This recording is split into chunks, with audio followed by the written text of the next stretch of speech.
इस कार्यक्रम को जॉय स्माइल मिनिस्ट्रीज के मित्रों और भागीदारों द्वारा संभव बनाया गया है। हमारी पहचान है, मैं मसीह में परमेश्वर की धार्मिकता हूँ।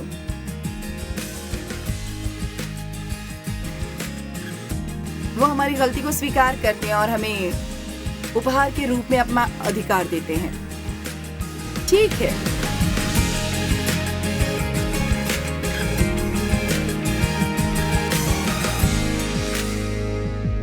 प्रार्थना में 7 बाधाएं। खैर, सबसे पहले मैं ये कहना चाहती हूँ कि प्रार्थना, मेरा मानना है कि संभवतः परमेश्वर द्वारा हमें दिया गया सबसे बड़ा विशेष अधिकार है। ये कोई कर्तव्य या दायित्व नहीं है। ये कुछ ऐसा है जो हमें करना है जब हम प्रार्थना करते हैं, तो कुछ ऐसा नहीं है जो हम परमेश्वर के लिए करते हैं। ये कुछ ऐसा है जो हम अपने लिए करते हैं। हमें ब्रह्मांड के राजा, सभी चीज़ों के निर्माता के पास जाने और उनसे अपने छोटे से निजी जीवन में शामिल होने और हमारे लिए वो काम करने के लिए कहने का विशेषाधिकार है जो हम अपने लिए कभी नहीं कर सकते। और इसलिए ये सचमुच बहुत आश्चर्यजनक है। और आप कभी भी, कहीं भी, किसी भी चीज़ के बारे में प्रार्थना कर सकते हैं। आपको किसी चर्च में रहने की आवश्यकता नहीं है। आपको विशेष रूप से आध्यात्मिक स्थिति में रहने की आवश्यकता नहीं है। प्रार्थना के लिए अलग अलग समय निर्धारित करना अच्छा है, लेकिन आप दिन भर अपनी इच्छा अनुसार प्रार्थना कर सकते हैं, जिसे मैं बस कहती हूँ। आप जानते हैं, आप में से बहुत से लोग ऐसा करते होंगे, जब मैं प्रार्थना करती हूँ तो मैं उसी के बारे में प्रार्थना करती हूँ। खैर, आपको ऐसा करने की ज़रूरत नहीं है। आप अभी प्रार्थना कर सकते हैं। प्रार्थना में पहली बाधा केवल प्रार्थना न करना है। अब दूसरी बात है छिपा हुआ पाप। आप परमेश्वर से झूठ नहीं बोल सकते। वो सब कुछ जानते हैं। आप में से कितने लोगों को लगता है कि परमेश्वर आपके बारे में सब कुछ नहीं जानते? वो आपके बारे में वो बातें जानते हैं जिन्हें आप काफ़ी देर से भूल चुके हैं। और परमेश्वर चाहते हैं कि हम उनसे चीज़ों के बारे में बात करें, क्योंकि पश्चाताप और स्वीकारोक्ति बातें करने से आपके अंदर से बाहर निकल जाते हैं। ये एक तरह का, ये उनसे छुटकारा पाने का तरीका है। आमीन। लेकिन छिपा हुआ पाप आपके प्रार्थना जीवन में बाधा बनेगा। भजन संहिता 66:18 में दाऊद ने कहा, यदि मैं मन में अनर्थ बात सोचता तो प्रभु मेरी न सुनता। इसलिए शायद प्रार्थना करने से पहले हमें हमेशा शुरुआत करनी चाहिए। मैं अपनी प्रार्थनाएं धन्यवाद के साथ शुरू करती हूँ, क्योंकि आप उनके दरबार में स्तुति और धन्यवाद के साथ प्रवेश करते हैं। इसलिए मुझे शुरुआत करना पसंद है। जब भी मैं किसी गंभीर प्रार्थना के लिए परमेश्वर के पास जाती हूँ तो धन्यवाद से शुरू करती हूँ। और मैं ऐसे पाप भी स्वीकार करती हूँ जो मुझे पता भी नहीं कि मैंने किए हैं। जैसे दाऊद ने प्रार्थना की थी, उसने कहा, मुझे छुपे हुए दोषों से मुक्त करो, ऐसी चीज़ें जो मुझे याद भी नहीं है और जिनके बारे में जानता भी नहीं हूँ। और ये अच्छा, ऐसा नहीं है कि मैं परमेश्वर के सामने शुद्ध होकर जाना चाहती और जब भी मैं प्रार्थना करूँ मैं अपने और उसके बीच कुछ भी नहीं चाहती। याकूब 5:16-18 में ये कहा गया है, तुम आपस में एक दूसरे के सामने अपने अपने पापों को मान लो। और मैंने आज ही इसके बारे में सोचा, हम एक दूसरे से सब कुछ छिपाने की कोशिश करते हैं। मैंने हाल ही में एक संदेश दिया था जिसका शीर्षक था, नहीं ठीक होना, नहीं ठीक होना ठीक है। और मैं बस इसके बारे में बात कर रही थी। ये दिलचस्प था क्योंकि मैंने दूसरे दिन एक किताब पढ़ना शुरू किया था और उसमें किरदार का वही संदेश था। पवित्र आत्मा अनेक माध्यमों से सदैव एक ही बात बोलता, और यदि इसे परमेश्वर बोल रहे हैं तो जाहिर है कि इसे केवल एक व्यक्ति के माध्यम से ही नहीं आना चाहिए। और जिस चीज़ के बारे में मुझे पता चला और उस किरदार ने इसे दोहराया, वो ये था कि जब भी आप किसी से पूछते हैं आप कैसे हैं, यदि वे परमेश्वर हैं तो वे ठीक होते हैं। अब आध्यात्मिक रूप से आप ठीक हो सकते हैं, लेकिन हमें ऐसा क्यों लगता है कि हमें एक दूसरे से झूठ बोलना है और ऐसा व्यवहार करना है जैसे हम हर समय परिपूर्ण हैं। तो मैं सच बताने के लिए कृत संकल्प हूँ। आज आप कैसी हैं जॉयस? आप जानते हैं कि आध्यात्मिक रूप से मैं अच्छी हूँ, लेकिन मुझे सिर दर्द हो रहा है। मुझे आपकी प्रार्थनाएं चाहिए होंगी। आध्यात्मिक रूप से मैं अच्छी हूँ, लेकिन कल रात मुझे नींद नहीं आई। मुझे आपकी प्रार्थनाएं चाहिए होंगी। मुझे लगता है कि ऐसा व्यवहार करने की कोशिश करने की बजाय कि हमारे साथ कभी कुछ गलत नहीं हुआ है, अगर हम एक दूसरे के प्रति ईमानदार रहें तो हम बहुत बेहतर होंगे। आमीन।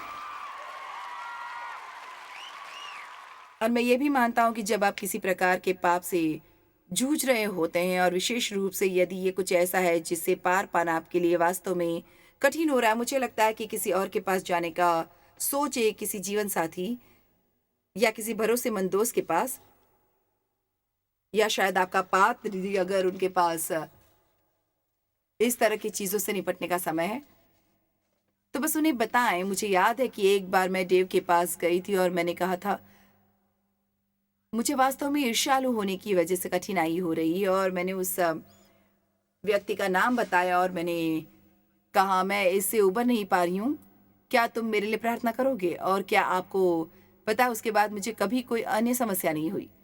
और मुझे नहीं लगता कि ये उसकी जादुई प्रार्थना थी, मुझे लगता है कि ये सच्चाई थी कि मैं इस सबके सामने बोल पाई। मुझे लगता है कि हम एक दूसरे से बहुत सी चीज़ें छिपाने की कोशिश करते हैं क्योंकि हम चाहते हैं कि हर कोई ये सोचे कि हमारे जीवन में सब कुछ ठीक ठाक चल रहा है। इस कमरे में एक भी व्यक्ति ऐसा नहीं है जिसके जीवन में सब कुछ ठीक हो। आमीन। मेरा मतलब है, ऐसा होने का कोई ना कोई कारण होगा। तुम आपस में एक दूसरे के सामने अपने अपने पापों को मान लो, जिससे चंगे हो जाओ। ठीक है, हो सकता है ये शारीरिक रूप से ठीक होने के बारे में बात कर रहा है, लेकिन अधिक संभावना ये है कि ये आध्यात्मिक रूप से ठीक होने के बारे में बात कर रहा है। धर्मी व्यक्ति की प्रार्थना शक्तिशाली और प्रभावशाली है। विस्तृत बाइबल कहती है, धर्मी जन के प्रार्थना के प्रभाव से बहुत कुछ हो सकता है, शक्तिशाली और प्रभावशाली। आमीन। और याद रखें, एक धर्मी व्यक्ति वो व्यक्ति नहीं जो सब कुछ सही करता है। ये वो है जो मसीह के खून में धोया गया है और जो जानता है कि यीशु ने जो किया उसके कारण धार्मिकता उन्हें उपहार के रूप में दी गई है, क्योंकि उसने जो कुछ किया इसके लिए।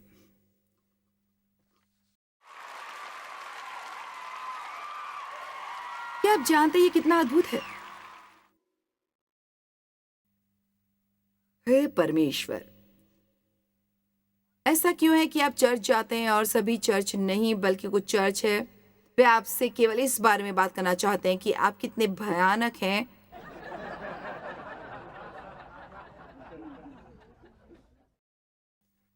तुम सड़े हुए दुखी पापी हो। खैर, असल में हम सभी पाप करते हैं, लेकिन मैं नहीं मानती कि हमारी पहचान पापी है। मैं सोचती हूँ कि हमारी पहचान ये है, मैं मसीह में परमेश्वर की धार्मिकता हूं।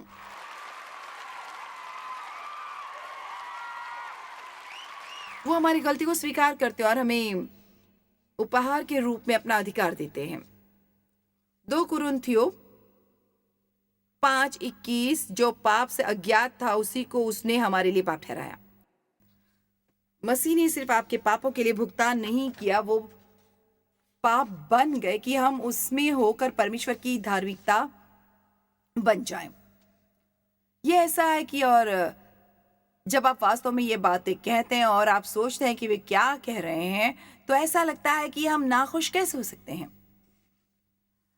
मुझे नहीं पता कि मैं कभी नाखुश कैसे हो सकती हूँ। और मैंने पीछे किसी से कहा, मैंने कहा, अगर कभी कोई मेरी शिकायत सुनता है तो आपको बस मुझे पीछे से लात मार देनी चाहिए। मुझे बताओ, जब आप इसके बारे में सोचें, क्या हमारे पास शिकायत करने के लिए कुछ है? मेरा मतलब है, अपने चारों तरफ देखो। मैं ऐसे लोगों से भरे कमरे को देख रही हूं जो नरक नहीं जा रहे हैं।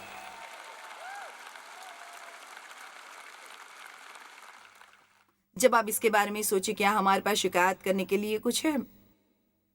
ठीक है, आप कहते हैं, लेकिन मैं इसे गुजर रहा हूँ और मैं उससे गुजर रहा हूँ। खैर, अच्छी खबर यह है कि आप आगे बढ़ रहे हैं, और दूसरी अच्छी खबर यह है कि ये हमेशा के लिए नहीं रहेगा, क्योंकि भले ही आप 100 वर्ष के हो जाएं, फिर भी ये सब दुनिया के सभी महासागरों पर रेत के एक कण की तरह है। मेरा मतलब है, परमेश्वर की उपस्थिति में अनंत काल, हमेशा हमेशा और हमेशा और हमेशा और हमेशा और हमेशा और हमेशा और हमेशा और हमेशा। इससे कोई फर्क नहीं पड़ता कि हम किस चीज से गुजरते हैं, टिके रहना सार्थक है। क्योंकि मैं आपको कुछ बता दूं, जब यीशु दोबारा आएंगे और तुरही बजेगी तो आपको खुशी होगी कि आप रुके। और मैं आपको सच बताऊं, मेरा मतलब है, मैं तब तक यहाँ रहना चाहती हूँ जब तक परमेश्वर चाहते हैं कि मैं यहाँ रहूँ और मैं अपना मिशन पूरा करना चाहती हूँ और वो सब कुछ करना चाहती हूँ जो उन्होंने मुझसे करने को कहा है, लेकिन आप जानते हैं शायद मैं यहाँ अगले 12 से 15 साल तक ही रहूँगी। आप जानते हैं जब आप इसके बारे में सोचते हैं तो आप सोचते हैं वाह, मैंने अपनी यात्रा लगभग पूरी कर ली है। आपको पता है जीवन एक यात्रा है, हम सभी एक यात्रा में हैं जहाँ से हम ये सभी चीज़ें जिनके बारे में हम परेशान हो जाते हैं और ये सभी चीज़ें जो हम सोचते हैं कि हम चाहते हैं कि अगर ये हमारे पास नहीं है तो हम खुश नहीं हो सकते। अगर आप मेरी बात माने, वे उतने महत्वपूर्ण नहीं जितना कि हम उन्हें समझते हैं। इस पृथ्वी पर हम जो कुछ भी देखते हैं वो वर्तमान में लुप्त हो रहा है, उसका अस्तित्व भविष्य में हमेशा नहीं रहेगा।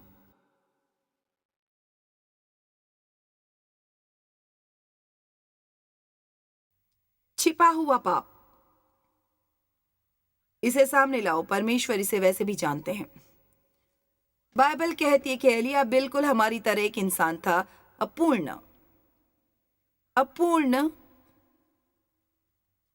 एक दिन उसने 400 बाल पैगंबरों को काट डाला। मेरा मतलब है जब आप इसके बारे में सोचते हैं तो ये काफी बड़ा काम है। वहां कुछ है यार, पुराने नियम में कुछ चीजें हैं और फिर अगले दिन या कुछ दिन बाद उसे इजेबेल से धमकी मिलती है और वो डरे हुए हैं छोटे चूहे की तरह भागता है और इसलिए एक दिन वो वू वू निडर दिखता है और अगले दिन वो कहते हैं हमारे जैसा ही एक इंसान था। और फिर भी उसने प्रार्थना की कि बारिश न हो और 6 महीने तक पृथ्वी पर बारिश नहीं हुई। इसलिए भले ही वो बहुत अपूर्ण था, फिर भी उसकी प्रार्थना में परमेश्वर की शक्ति मौजूद थी और आप में भी है। आप मुझे सुन रहे हैं? ये सोचने की गलती ना करें कि आप प्रार्थना नहीं कर सकते और परमेश्वर से महान चीजें नहीं मांग सकते जब तक आप ये नहीं सोचते कि आप महान हैं। धर्मी पुरुष और महिलाएं पूर्ण नहीं हैं। और आप जानते हैं हम सभी के पास हमारे पसंदीदा ग्रंथ हैं और मेरे पास एक से अधिक है, ये निश्चित है। लेकिन ये दोनों मेरी पसंदीदा ग्रंथों में से एक इब्रानियों 4:15 और 16, क्योंकि हमारा ऐसा महायाजक नहीं जो हमारी निर्बलताओं में हमारे साथ दुखी न हो, वरन वो सब बातों में हमारी नाई परखा तो गया तो भी निष्पाप निकला। मुझे लगता है कि ये इतना दिलचस्प है कि हम जिस भी प्रलोभन का सामना करते हैं, यीशु को भी उससे निपटना पड़ता है। तो वो जानते हैं कि आप कैसा महसूस करते हैं। वो जानते हैं कि पाप से लड़ना कैसा होता है। वो जानते हैं कि प्रलोभन के साथ कुश्ती करना कैसा होता है और वो आपको निर्णय नहीं देते, वो आपको सहानुभूति या सहानुभूति देते हैं, वो आपके लिए महसूस करते हैं। आइए फिर हमें जो हमने अभी पढ़ा उसके कारण इसलिए आओ हम अनुग्रह के सिंहासन के निकट हियाव बांध कर चलें। विस्तृत बाइबल कहती है इसलिए आओ हम अनुग्रह के सिंहासन के निकट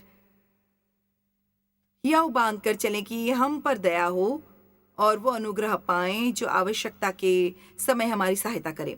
कभी भी शैतान का ये झूठ न माने कि आप परमेश्वर के पास नहीं जा सकते, उन्हें अपनी जरूरतें पूरी करने के लिए नहीं कह सकते सिर्फ इसलिए कि आप एक बुरे काम कर चुके हैं।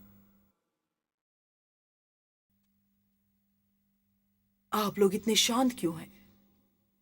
ठीक है, शांत रहो, आपको समझ में आ रहा है। नंबर 3, और जाहिर है मैं दोबारा ऐसा नहीं करूंगी। नंबर 3, प्रार्थना में बाधा संदेह। आप जानते हैं मुझे थोड़ा सोचना पड़ा और परमेश्वर पर निर्भर रहना पड़ा कि इसे कैसे सिखाया जाए, क्योंकि संदेह हम सभी को आता है। हालांकि बाइबल ये नहीं कहती है। कभी भी संदेह महसूस मत करो, हम इसे अपने ऊपर नहीं कर सकते। हमें इसे विश्वास के साथ पूरा करने की जरूरत है। और जैसा कि वे कहते हैं, जब डर दरवाजे पर दस्तक देता है तो विश्वास को आने दो और जवाब दो। तो मेरा मानना है कि संदेह को हराने का एक तरीका ये है कि जब आप खड़े हों और आप उस प्रतीक्षा अवधि में हों, आप तूफान में नाव से बाहर निकले लोगों की तरह हों, आप बीच में हों, आप अभी तक दूसरी तरफ नहीं पहुंचे। मुझे लगता है कि जब संदेह आता है तो आपको अपना मुंह खोलने और युद्ध करने की जरूरत होती है उस झूठ पर वापस आकर जो शैतान आपको बताने की कोशिश कर रहा है परमेश्वर के वचन के साथ। तो शैतान का एक झूठ आपके सामने आता है, परमेश्वर ऐसा नहीं करने जा रहे हैं, तुम हार मान सकते हो। आप अपना मुंह खोलते हैं और कहते हैं शैतान तुम झूठे और परमेश्वर वफादार है और वो मेरी देखभाल जरूर करेंगे। और अब मैं आपको बताऊंगी जब आप ऐसा करते हैं तो संदेह दूसरी दिशा में भाग जाता है। इसलिए मैं कहती हूँ कि हमें अपने संदेहों पर संदेह करने की आवश्यकता है। जब संदेह आता है और कहता है कि ये नहीं होने वाला है तो कहें मुझे इसमें संदेह कि आप समझ रहे मैं क्या कह रही हूँ। मैं जानती हूँ जिन लोगों ने कभी ऐसा कुछ सुना है, आप उन्हें शैतान से बात करने के लिए कहते हैं, वे सोचते हैं कि आप अपना दिमाग खो चुके हैं। मुझे एक महिला याद है, वो वास्तव में हमारे मंत्रालय के साथ एक अच्छी भागीदार बन गई। उसने कहा मैं पहली बार टेलीविजन पर जॉयस को सुनने का मौका कभी नहीं भूलूंगी। उसने कहा यहाँ ये महिला अपनी ऊंची आवाज में चिल्ला रही है और यीशु ने शैतान से कहा और शैतान ने यीशु से कहा और यीशु ने शैतान से कहा और शैतान ने यीशु से कहा। सच में मैंने देखा था। और उसने कहा मुझे लगा कि वो पागल है, लेकिन किसी चीज ने उसकी आत्मा को छू लिया। कभी कभी भले ही आपके दिमाग में कुछ नापसंद विचार आते हैं और ये सभी कारणों से विपरीत होते हैं, फिर भी आप अपनी आत्मा से कुछ न कुछ हासिल कर सकते हैं। आप में से कितने लोग मानते हैं कि आपको शैतान से बात करनी चाहिए? ओके, आप ठीक तो परमेश्वर का शुक्र है। अगर हम पागल होने ही वाले हैं तो कम से कम हम एक साथ पागल हों। हालेलुया। अब मैं इसे किराने की दुकान में करने की अनुशंसा नहीं करती।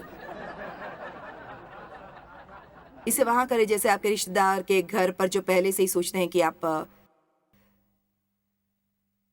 पागल हैं। लेकिन हम एक युद्ध में हैं, कि आप ये बात समझ रहे हैं? हमारे पास युद्ध के हथियार हैं, हम एक युद्ध लड़ रहे हैं और परमेश्वर ने हमें कवच दिया है और उन्होंने हमें हथियार दिए हैं और हमें उनका उपयोग करने की आवश्यकता है। आपका मुंह परमेश्वर के शब्दों से भरा हुआ है। चलो, मैंने कहा आपका मुंह परमेश्वर के शब्दों से भरा हुआ है। शैतान इन शब्दों से बेहद घबराता है। ये दो धारी तलवार है। जिस किसी ने मेरा वचन सुना हो तो वो मेरा वचन सच्चाई से सुनाए। संदेह न करने, विश्वास से पूछे। यदि तुम में से किसी को बुद्धि की घटी हो तो परमेश्वर से मांगे, जो बिना उलाहना दिए सबको उदारता से देता है और उसको दी जाएगी। मुझे ये पसंद है, बिना कोई दोष ढूंढे पर विश्वास से मांगे और कुछ संदेह न करें। अब याद रखें, मैं ये नहीं कह रही हूं कि संदेह कभी नहीं आएगा। मैं बस इतना कह रही हूं कि इसे पकड़ो मत और इसके साथ मत जियो। आपको पता है, इसे अपने साथ बिस्तर पर मत ले जाओ। इसे पूरी रात परेशान मत करने दो। ऐसा मनुष्य ये न समझे कि मुझे प्रभु से कुछ मिलेगा। वो व्यक्ति दुचित्तता और अपनी सारी बातों में चंचल है। संदेह हमें विश्वास करने और न करने के बीच रखता है। लेकिन याद है, आप अपना मुंह खोल सकते हैं और दुश्मन के साथ युद्ध कर सकते हैं। मरकुस 11:23 और 24। मैं तुमसे सच कहता हूं कि जो कोई इस पहाड़ से कहे कि तू उखड़ जा और समुद्र में जा पड़। और मुझे लगता है कि ये समस्याओं के पहाड़ से कहीं संबंधित है। और अपने मन में संदेह न करे, वरन प्रतीति करे कि जो कहता हूं वो हो जाएगा, जो उसके जरिए वही होगा। अब आपको यहाँ बहुत ध्यान से सुनना होगा, इसलिए मैं तुमसे कहता हूं कि जो कुछ तुम प्रार्थना करके मांगो तो प्रतीति कर लो कि तुम्हें मिल गया और तुम्हारे लिए हो जाएगा। तुम्हारे लिए हो जाएगा। अब आप ये नहीं भूलना चाहेंगे कि वो क्या कह रहे हैं। देखिए, परमेश्वर की अर्थव्यवस्था में आप प्राप्त करने से पहले ही विश्वास कर लेते हैं। और ये चुनौतीपूर्ण हिस्सा है क्योंकि आप परमेश्वर के वचन पर विश्वास कर रहे हैं। आप उस पर विश्वास नहीं कर रहे हैं जो आप देख सकते हैं या आप जो महसूस कर सकते हैं, यहाँ तक कि जो आपको समझ में भी नहीं आता है। आप कह रहे हैं मुझे विश्वास है कि परमेश्वर वफादार है और मैं उसके शब्दों पर विश्वास करता हूँ बजाय इसके कि मैं क्या सोचता या महसूस करता हूँ। शैतान के झूठ पर विश्वास करने से अधिक विश्वास परमेश्वर पर करता हूँ। जब आप परमेश्वर के पास जाते हैं और कुछ मांगते हैं तो विश्वास करें आपको वो मिल गया है। कहो अच्छा वो कहाँ है? वो आध्यात्मिक क्षेत्र में अपने रास्ते पर है। आपका देवदूत इसे सही रास्ते पर ले जा रहा है। तो कुछ भी नकारात्मक मत कहो, नहीं तो वो रास्ता भटक जाएगा और फिर परमेश्वर पर फिर से विश्वास करने पर वो फिर से आने की कोशिश करेगा। और फिर आप कुछ नकारात्मक कहेंगे और फिर उसे चले जाना पड़ता है। आंशिक रूप से मुझे मज़ा आ रहा है, लेकिन आप जानते सच्चाई ये है कि हमें इस पर विश्वास करना होगा और इसके साथ बनी रहना होगा। आप में से कितने लोग मेरा अभिप्राय समझते हैं? आप जानते हैं बस जॉनी के ड्रग्स छोड़ने के लिए प्रार्थना करना और फिर अपने दोस्त के साथ दोपहर के भोजन के लिए जाना और पूरे दोपहर इस बारे में बात करना कि आप कितना डरते हैं कि जॉनी कभी भी ड्रग्स नहीं छोड़ेगा। हमें इसके लिए प्रार्थना करनी होगी और इसे कहना होगा।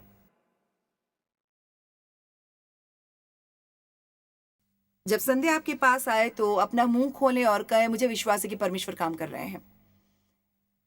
आप जानते हैं यदि आप लंबे समय तक परमेश्वर के साथ बने रहते हैं तो अंततः आप कुछ निर्णय लेने के करीब पहुंच जाते हैं क्योंकि आप एक दुखी ईसाई होने से थक चुके हैं।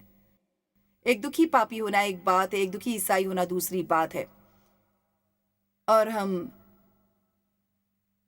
परमेश्वर को प्रसन्न करना चाहते हैं, लेकिन ये संदेह और अविश्वास और सभी चीजें हैं जो हमारे विरुद्ध आती हैं, हमारे लिए इन्हें संभालना कठिन हो जाता है। और मुझे नहीं पता कि कितना समय हो गया है, लेकिन आखिरकार मैंने निर्णय ले लिया। परमेश्वर ने निर्णय लेने में मेरी मदद की। देखिए, मुझे जानने की ज़रूरत नहीं है, मुझे विश्वास करने या महसूस करने की ज़रूरत नहीं है, क्योंकि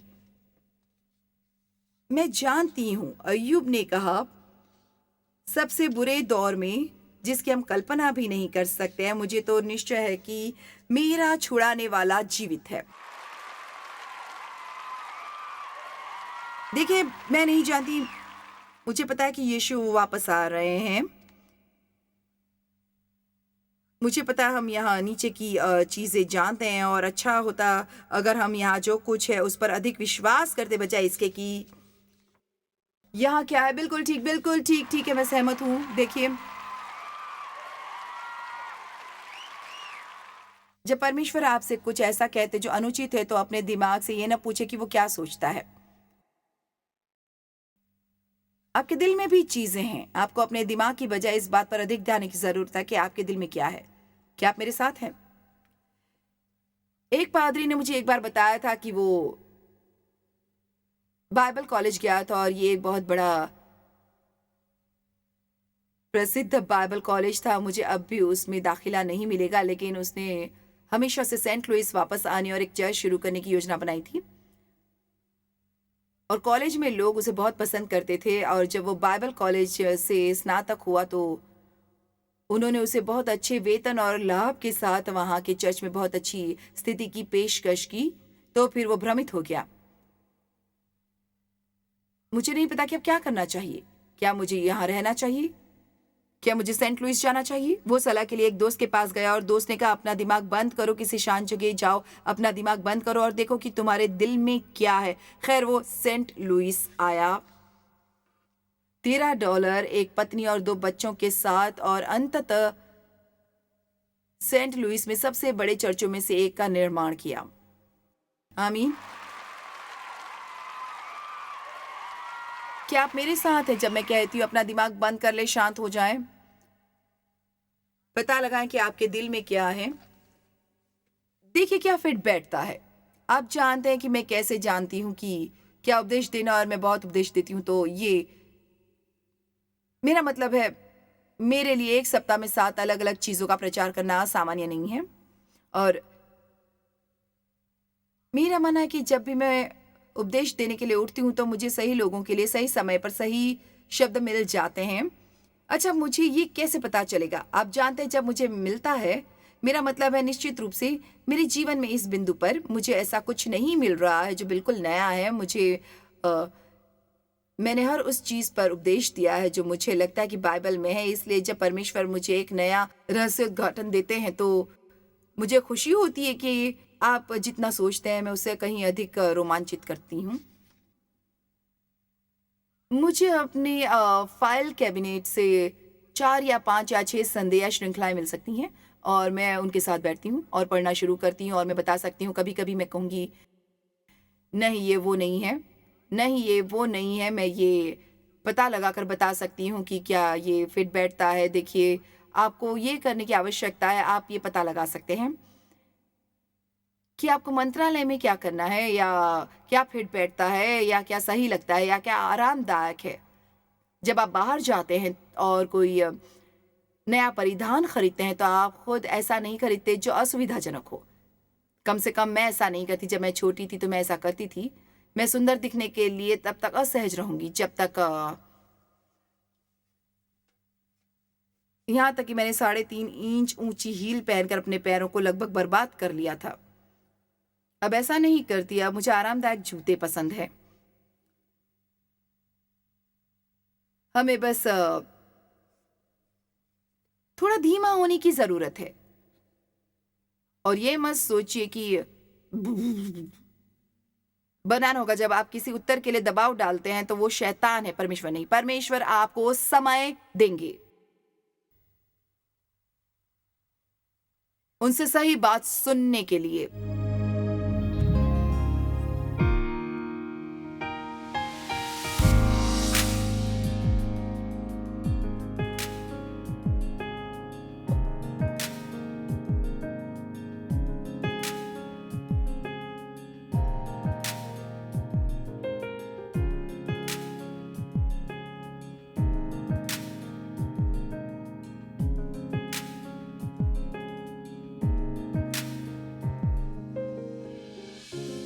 इस कार्यक्रम को जॉयस मायर मिनिस्ट्रीज के मित्रों और भागीदारों द्वारा संभव बनाया गया है।